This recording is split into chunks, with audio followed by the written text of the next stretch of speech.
Olá, pessoal, tudo bem com vocês? Prof. Jason aqui novamente para mais um episódio do Vem Cienciar. E hoje, infelizmente, estou aqui sozinho, não tanto porque tenho a companhia de vocês, nossos queridos ouvintes, mas o nosso professor Marquinhos, salve Marquinhos, melhoras para ti. O professor Marquinhos está com um probleminha de voz, não está podendo falar, então eu vou conduzir esse episódio aqui de uma maneira sozinho. Vai ser um episódio um pouquinho mais curto, mas a gente não poderia deixar de aparecer aqui e conversar com vocês, até mesmo pelo momento bastante complicado que vocês estão passando aí no sul do Brasil. Quem tem escutado os episódios anteriores sabe, eu estou afastado no momento em pós-doutorado aqui na Universidade Autônoma de Barcelona, e a gente está, claro, à distância tentando fazer o que é possível aí para ajudar nossos queridos irmãos do Rio Grande do Sul, ou mesmo, claro, pessoas que não são do Rio Grande do Sul, mas que estão lá nesse momento tentando ajudar o estado, basicamente, de calamidade em que se encontra a cidade de Porto Alegre e a região. Então, pessoal, por coincidência, casou que o nosso último episódio foi justamente com Ana Carolina, que é uma pessoa que vive em Porto Alegre. Então, escutem o episódio anterior para conhecer um pouquinho mais sobre a Ana. A Ana está fazendo um trabalho voluntário bem interessante lá em Porto Alegre. Vocês podem acompanhar ela no Instagram, que é o genética.neurociência. E a gente tem feito parte da ajuda nossa, né, via Pix, está sendo justamente para o Pix da Ana. Vocês podem entrar ali no Instagram dela e ver certinho as recomendações de como ela faz, a prestação de conta, né, que ela faz do que ela recebe. Enfim, existem várias outras maneiras de ajudar. Certamente vocês aí no Brasil conhecem outras, né? Mas a Ana é uma ex-estudante minha, uma pessoa que eu confio completamente, esteve aqui com a gente, né? Então, por isso a gente está divulgando aqui, caso vocês queiram ajudar via ela.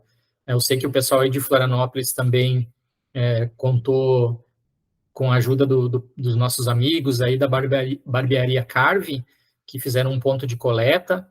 Então, vocês também podem achar eles no Instagram para ver se eles estão recebendo mais mantimentos, água, coisas assim, ou se eles estão preferindo receber em Pix, né? Que são os guris que, por terem a sua origem lá no Rio Grande do Sul, né? O Thiago, o Rafa e o Guto estão ajudando bastante aí o pessoal.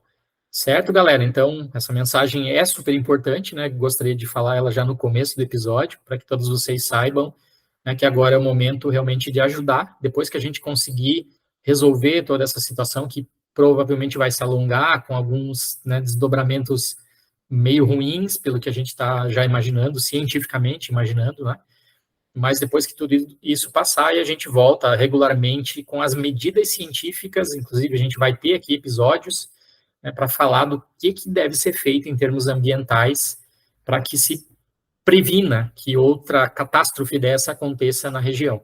A gente sabe, isso não é eu falando, não é o Marquinhos, a gente já sabe com dados científicos que nós estamos, no momento, devido ao nosso estilo de vida, passando por mudanças climáticas muito abruptas, né? O popularmente conhecido como aquecimento global está em andamento, e isso tem consequências muito graves para diversas regiões do país, Brasil, no caso, aqui, da Espanha, e outras regiões do mundo. Então, a gente vai falar ao longo do ano sobre de que maneira que a gente vai poder prevenir isso, que medidas a gente tem que adotar para conviver aí da melhor maneira possível no futuro, sem tantos refugiados ambientais, sem tantas vidas perdidas, né, sem tantos tropeços aí na economia para quem depende bastante, né, do local para sobreviver economicamente falando, ok? Mas hoje, galera, queria falar com vocês aqui, então,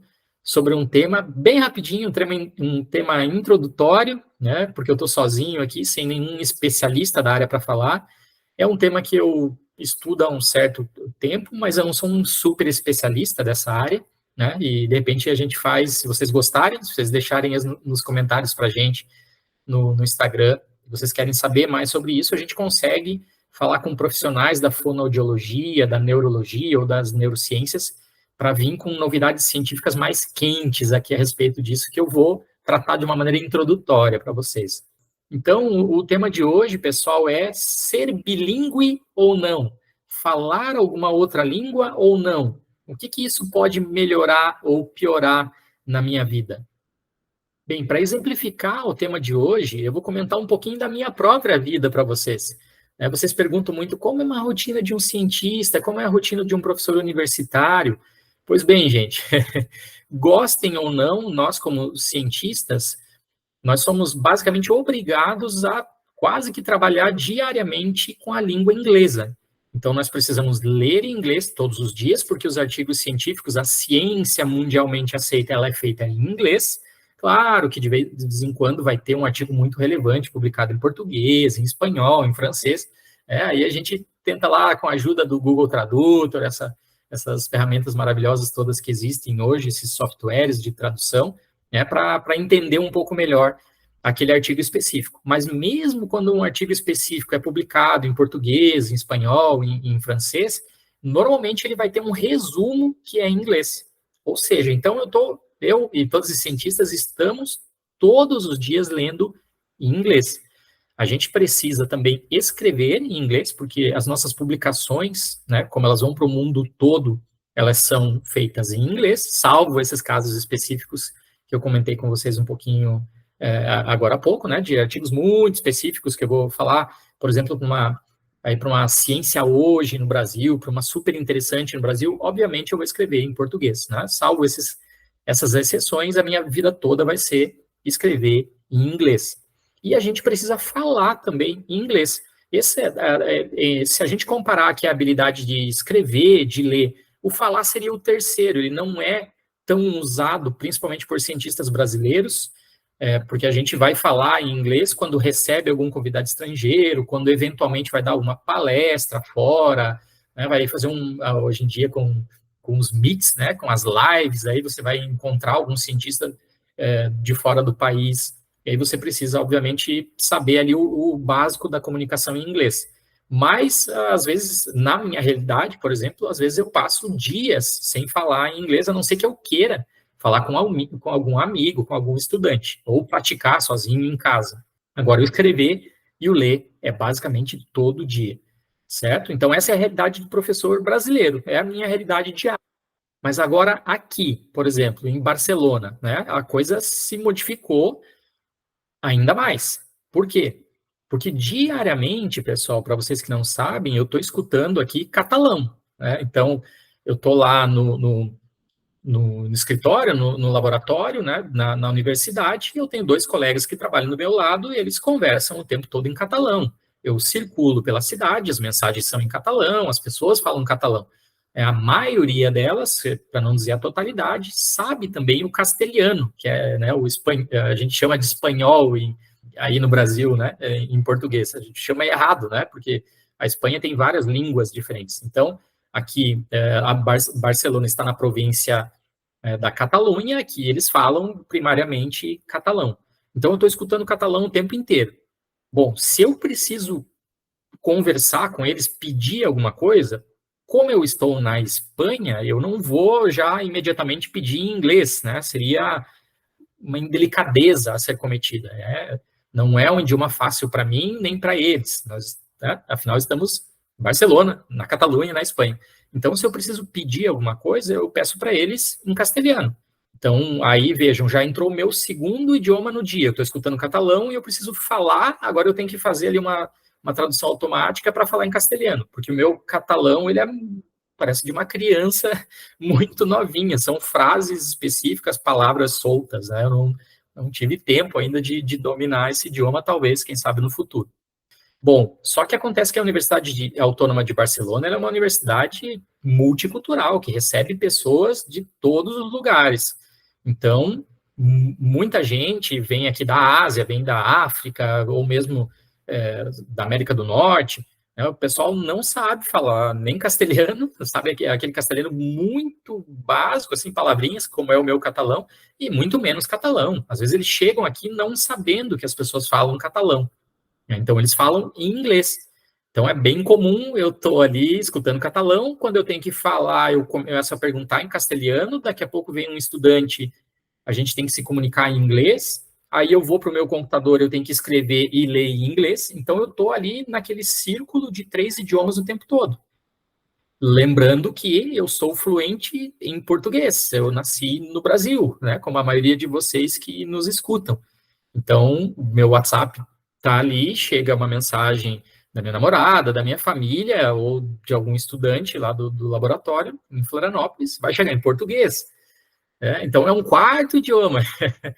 Ou seja, no começo é bastante cansativo. A gente chega em casa com dor de cabeça, porque é exaustivo ficar nessa ciranda de um idioma para outro, né? A gente brinca que parece que vai ficar mudo, porque começa a esquecer o português, começa a dar uma travada na fluência do português, mistura catalão com castelhano, o inglês atrapalha com o francês e assim vai, né? Então, realmente tem que ter uma flexibilidade comportamental bastante grande. E aí vem, né, o ponto, o que a ciência fala sobre isso? Realmente falar um segundo idioma é importante para o nosso cérebro, é importante para a nossa vida? Pois bem, gente, para vocês que estão assentados no português e não querem aprender nenhum outro idioma, bom, a minha sugestão científica para vocês é: se tornem muito bons em português. Tem um vocabulário muito grande. Antigamente a gente lia dicionário, né? Hoje em dia isso parece coisa de maluco, ler um dicionário. Mas leiam livros rebuscados, escrevam bastante. Procurem ficar fluentes na língua, para vocês serem bons numa determinada língua. Mas, se possível, a ciência vem mostrando que é super interessante que vocês aprendam pelo menos uma segunda língua. Por quê? Bom, primeiro, vai abrir portas absurdas isso para vocês. Vamos pensar que o português ela é uma língua falada no Brasil, em Portugal, em alguns países ali, Moçambique, mais alguns outros países, né? Então, você tem um número limitado de pessoas no mundo, não deve chegar certamente não chega nem a 1 bilhão de pessoas que compreendem o português. Agora, vamos pensar, por exemplo, no castelhano, o dito espanhol, que está aí do nosso lado do Brasil, que os argentinos falam, que os uruguaios, paraguaios, bolivianos... Olha quanta gente, quantos países diferentes só na América do Sul, e depois a gente poderia estender isso para o Caribe, né? E subir mais lá até o México, e depois vir aqui para a Europa. Então, muita gente no mundo, muitos países diferentes no mundo falam o castelhano, o espanhol. Saber esse segundo idioma vai facilitar a vida de vocês não só na América do Sul, como talvez vai abrir portas de empregos, de oportunidades para vocês em vários outros lugares do mundo. A última vez que eu estive nos Estados Unidos, se eu não estou enganado, agora 2018, já estava dando basicamente para funcionar, para viver nos Estados Unidos apenas falando castelhano, devido à enorme quantidade de pessoas que sabem lá esse idioma, né? Principalmente, vamos dizer aqui, os imigrantes que foram para lá e fizeram família, e, enfim, estão por lá. Né? Os americanos mais antigos, aqueles mais raiz, talvez ainda eles não sabem muito bem o castelhano. Bom, então isso, a comunicação, o networking, a abertura de portas, isso é fantástico, é sensacional. Isso aí vai impulsionar a vida de vocês para um outro nível. Se o segundo idioma não for o castelhano, o espanhol, mas for o inglês, talvez seja melhor ainda, né? No atual momento, 2024, porque os experts desse tema já falam que talvez daqui a alguns anos, se você souber o chinês, né, o mandarim, talvez seja muito melhor ainda, devido à rapidíssima expansão da China e a necessidade dela de se conectar, né, em diferentes regiões do mundo. Então, é um plus, né? Abre portas muito grandes saber o mandarim. Eu não tenho condição, nesse momento, de aprender, é um idioma muito diferente, né? Os caracteres são muito diferentes, me exigiria uma energia muito grande, né? Infelizmente, não dá para cobrir tudo que a gente quer na vida. Mas, se vocês conseguirem o inglês, né, nesse momento, já está excelente como segunda língua. Então, vamos lá. A primeira grande vantagem, a comunicação. A segunda grande vantagem, pessoal, aparentemente, o que os cientistas vêm mostrando é uma plasticidade cerebral diferenciada entre os cérebros de pessoas bilíngues e monolíngues. O que seria essa plasticidade cerebral?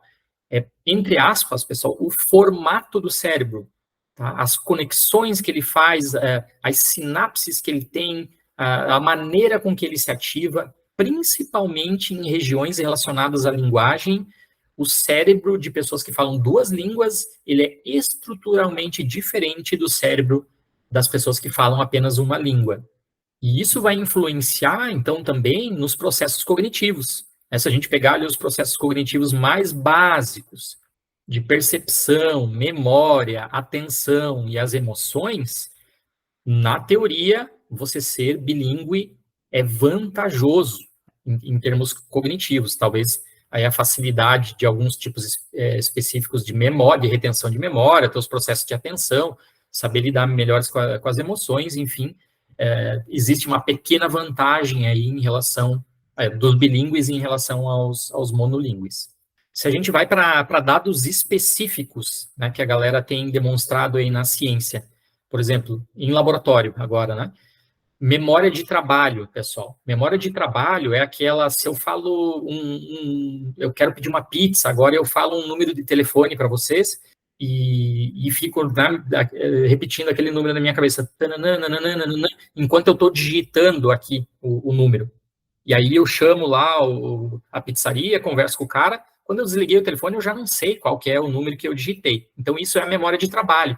É aquela informação que a gente retém por uns breves momentos de tempo. Não é algo que eu vou lembrar para sempre. Vou lembrar para sempre como é que é o nome do Marquinhos, vou lembrar para sempre onde que o Marquinhos mora. Não. Memória de trabalho é algo ali, é momentâneo, né?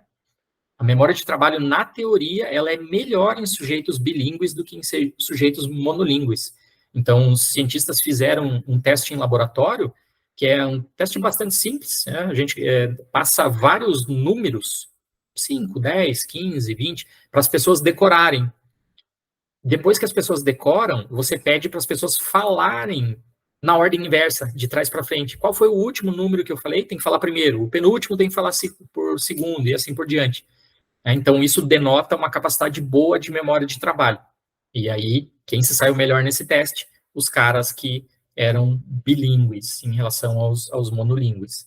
Aparentemente, também, pessoal, essa melhoria na cognição causada por aprender uma segunda língua, ela leva a uma maior reserva cognitiva. E isso é uma das coisas mais preciosas que vocês podem aprender nesse episódio aqui, ou em vários outros episódios que eu falo nos podcasts por aí, falo lá no meu canal do YouTube, a gente posta videozinho no Instagram do Vem Cienciar, né? Toda hora a gente está falando disso, que é quais coisas você pode fazer para melhorar a sua reserva cognitiva, ou seja, para aumentar a quantidade de neurônios ou de conexões sinápticas que você tem, porque com o envelhecimento, ou mesmo com alguns processos não muito nobres que a gente faz ao longo da vida, né? Enfim, substâncias que a gente ingere, a gente vai perdendo neurônios, a gente vai perdendo conexões sinápticas.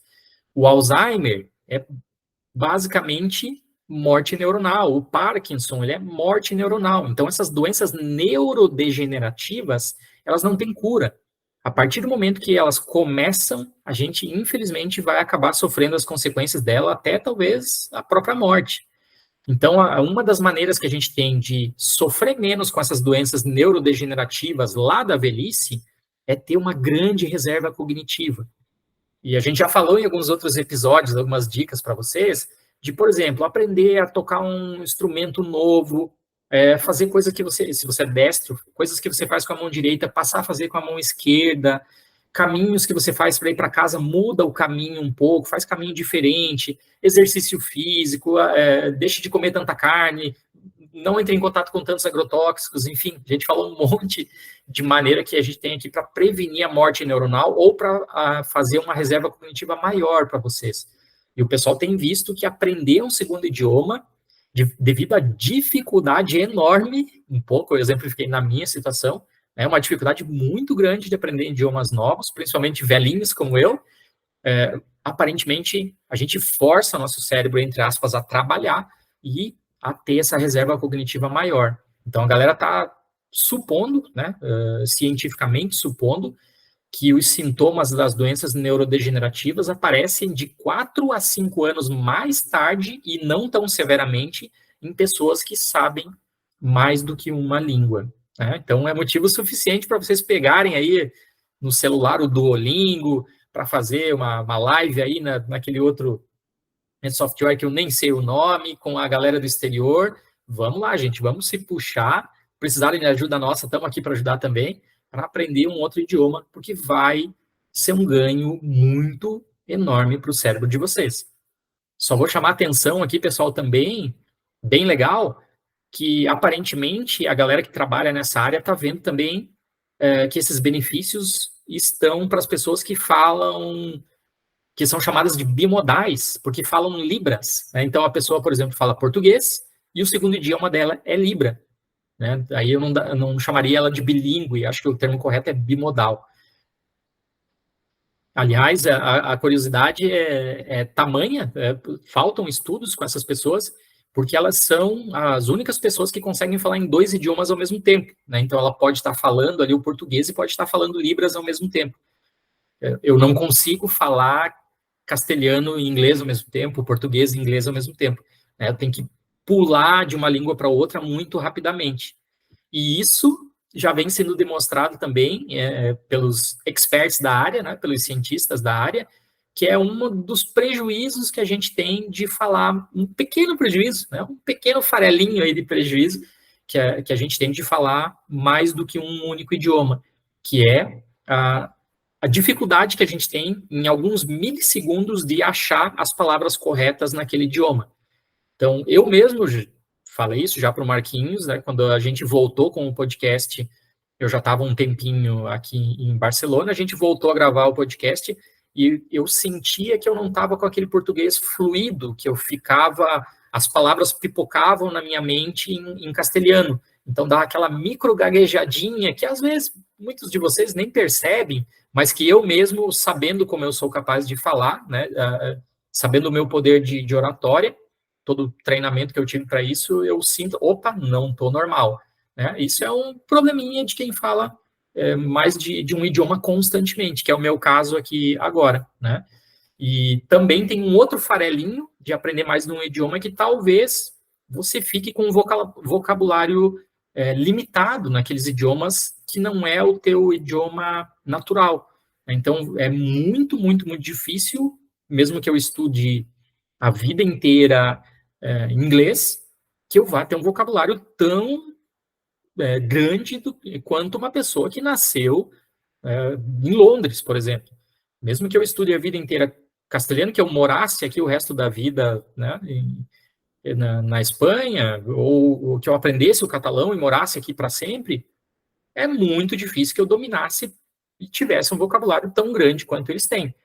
Então, a gente fica meio limitado nas nossas línguas que não são mães, ainda mais se a gente aprende elas não tão novinho, né?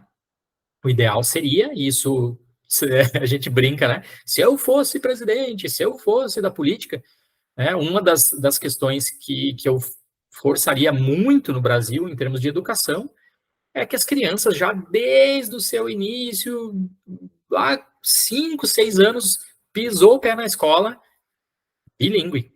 Ensino em português e em castelhano, ou em português e em inglês, ou melhor ainda nos 3, em castelhano, inglês e em português. É porque a criança ela tem um cérebro muito plástico, então é muito mais fácil para ela aprender o idioma naquele momento. Depois ela só desenvolve isso ao longo da vida adulta. Só que a maioria de nós, né, inclusive eu, nós fomos alfabetizados apenas em português. Então custa muito, muito, muito, é muito difícil, né, a gente aprender um idioma novo agora quando mais velhinho. Porém, a galera está demonstrando que vale a pena. Esses benefícios não são esses benefícios de aumento de reserva cognitiva, de melhoria de memória, de melhoria de controle de emoções, eles não são específicos para pessoas que nasceram não, que se tornaram bilíngues muito cedo. Eles são para nós também. Então, incentive seu pai, sua mãe a usar aí o Duolingo, a falar com você, a começar a escutar lá, assistir um filme sem ser dublado, na língua original, tapa um pouco a legenda, faz esse exercício, vai ser muito bom para você, eu te prometo.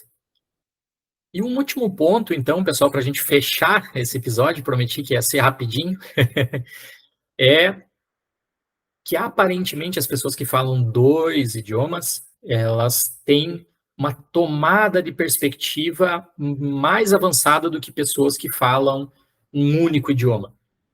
A gente tem que cuidar aqui o tomada de perspectiva para não confundir com a empatia, né? São duas coisas aparentemente distintas. Mas a tomada de perspectiva lembra um pouco a empatia, porque você tem que se colocar no lugar do outro, né? Quando você fala mais do que um idioma, você é capaz de observar a mesma situação por orientações diferentes, pensar um pouco mais profundamente do que uma pessoa que pensa só num único idioma. Aquelas famosas diferenças culturais, né? Você se torna uma pessoa talvez até um pouco mais tolerante por entender que em idiomas diferentes pessoas falam e se comportam ou significam coisas diferentes do que a gente está usualmente acostumado no nosso próprio idioma mãe. E eu queria terminar com esse ponto, porque realmente, apesar da tomada de perspectiva não ser empatia, ela lembra muito a empatia. E eu creio que se a gente propagar a empatia também lá para as crianças, desde muito novinhas, ou se a gente, infelizmente, não cresceu num mundo tão empático assim, e a gente começar, então, agora a espalhar essa empatia, forçar, ensinar pessoas a serem empáticas, a se colocarem na situação do outro, a entenderem a perspectiva do outro, já para os nossos velhinhos, como eu creio que a gente vai ter uma sociedade muito melhor. Uma sociedade muito mais tolerante, que respeita religiões diferentes, que respeita credos diferentes, que respeita pessoas de nacionalidades diferentes.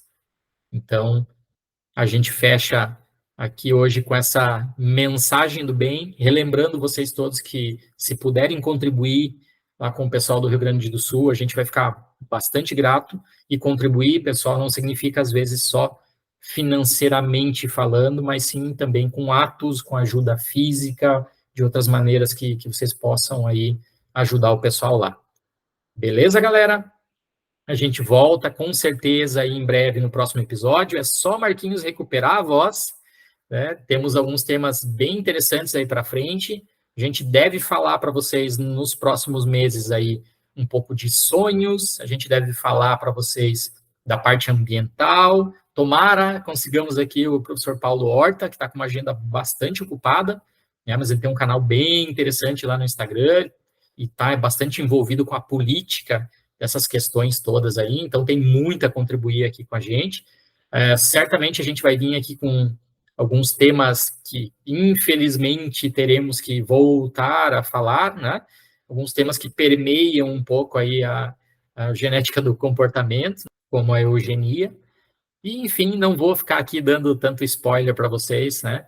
Nos sigam lá no Instagram para ficar mais antenados quando os nossos episódios saem. Comentem lá quais são os episódios que vocês querem ouvir, que a gente está sempre, na medida do possível, aqui tentando trazer ciência de qualidades para vocês todos. Beleza, pessoal? Um grande abraço para vocês todos e até o próximo episódio.